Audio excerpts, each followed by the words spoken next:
Coucou, je te retrouve aujourd'hui pour te présenter le livre Sigil magique de Laura Tempest Zakroff aux éditions Vega. Donc, c'est un livre qui vous dit utiliser les signes et les symboles pour créer la vie de vos rêves. J'avais très envie de te faire découvrir ce livre car l'utilisation des sigils est vraiment quelque chose qui me passionne. Et en plus, j'ai trouvé ce livre très beau. C'est sa couverture qui m'a attirée en premier lieu, pour être honnête. Alors, c'est un livre qui a 19,90 € et qui possède 277, donc 278 pages. On va découvrir ensemble la 4e de couverture. Découvrez le pouvoir magique des signes et des symboles. Les sigils sont des symboles que l'on conçoit pour concentrer son intention quand on veut provoquer un changement dans son environnement ou dans sa vie. Ce livre en retrace l'histoire, l'art et la culture et propose une approche innovante, accessible et intuitive de leur magie. Grâce à lui, nul besoin d'avoir un diplôme en art ou d'être un expert en magie pour créer des sigils efficaces. Explorez les significations traditionnelles et modernes des formes, des figures, des chiffres, des lettres et des couleurs, et apprenez à y ajouter une touche personnelle afin de manifester votre volonté à travers vos propres créations. Sigil magique comprend des méthodes et des conseils pour choisir vos matériaux et vos ustensiles, vous aider à améliorer vos techniques de dessin et vous donner une vision complète du sujet pour nourrir votre inspiration. On nous dit que l'auteur est artiste, auteur bien sûr, interprète et sorcière moderne. Donc ce livre est vraiment très chouette et très complet et on y trouve de belles illustrations, le petit marque-page de Vega. On va aller regarder tout de suite le sommaire qui est très détaillé, je te préviens tout de suite. Alors, on va bien sûr retrouver l'à propos de l'auteur, un avant-propos, une intro et ensuite une première partie qui parle de l'histoire des signes. Donc œil, cerveau, main, art. Signes, symboles et société, simple et pourtant sophistiqué, sacré et séculaire. Une image vaut 1000 mots, ou au moins un. Incarner les symboles, un portail vers le divin, tag intemporel, jeunesse du symbole. En deuxième partie, signification des signes, la symbolique des lignes, signes et formes de base. Ensuite, les éléments, les directions, les nombres, le zodiaque et les signes astrologiques, les lettres, les couleurs, autres systèmes symboliques, le symbolisme des mots, construire sa propre bibliothèque de symboles.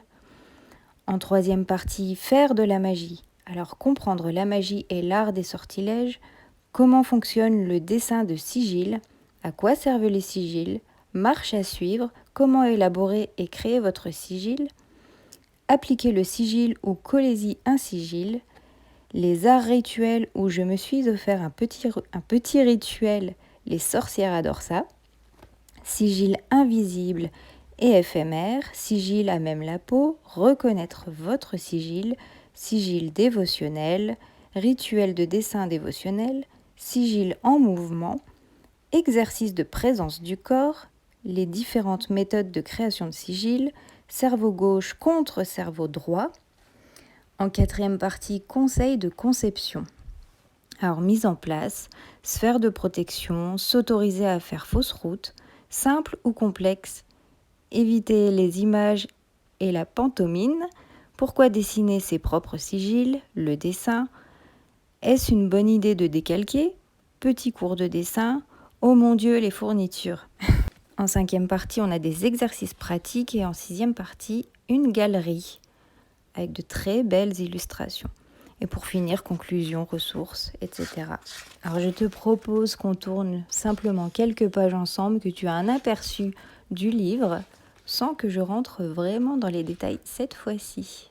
Donc l'introduction, l'histoire des signes, là évidemment on va parler d'histoire. Et il y a pas mal d'illustrations au fur et à mesure de ce livre, avec les symboles du peuple amazigh, avec une magnifique illustration. Je suis absolument fan. Je crois que tu l'auras compris. La signification des signes. Là, on va reprendre toute la symbolique des formes de base, en fait. Avec l'auteur nous propose quelques espaces pour écrire aussi, compléter ces paragraphes qu'elle nous propose, elle. Alors, il y a vraiment pas mal de choses, hein. On a vraiment de bonnes grosses bases. Ensuite, là, on a un beau tableau, en fait, pour y insérer nos propres symboles. Par exemple, là, pour le mot acquérir, amitié, argent, augmenter. C'est un tableau qui fait 2 pages et demie.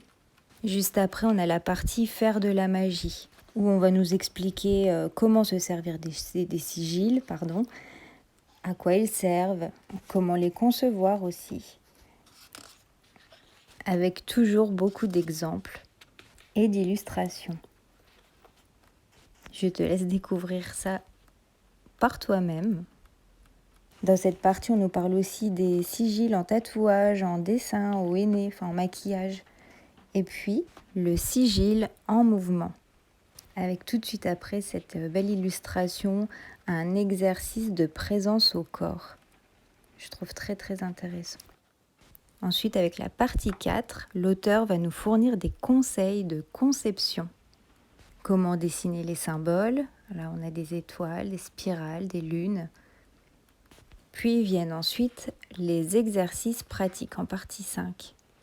Alors ici, on retrouve pas mal de scénarios. Par exemple, sigil de fertilité, sigil pour la concentration. Il y a les illustrations aussi, les sigils qu'elle propose. Ici, on a par exemple la solution sigil pour un festival, suite au scénario des pages précédentes. Donc ici, par exemple, nous avons ici un événement communautaire avec une racine spirituelle et la triple corrélation du chiffre 7. Les mots choisis sont unité, amour, compréhension, inspiration, sécurité, énergie et bonheur. Voyons quelles formes et symboles correspondent à chacun de ces mots. Unité, un cercle ou des lignes convergeant en une seule. Amour, un cœur. Compréhension, lorsque j'envisage ce mot, je pense à la communication, en particulier à l'écoute.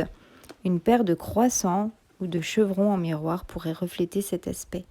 Voilà, en gros, elle nous montre son processus de création de sigil. Comment associer les mots aux formes. Ensuite, il y a toute une partie galerie. Magnifique cette partie, coup de cœur. Avec ici son dessin de sigil de puissance. Alors, par exemple, le sigil de puissance droit, sigil de puissance inversée. Quelques-uns de ses dessins. Des sigils ensuite qu'elle a créés pour des personnes. Un croquis du dessin de la matrice mère. C'est juste un dessin d'une puissance folle. Et puis à l'arrière, on a la peinture. C'est un peu dommage que ce soit en noir et blanc, on ne voit pas trop. D'autres illustrations.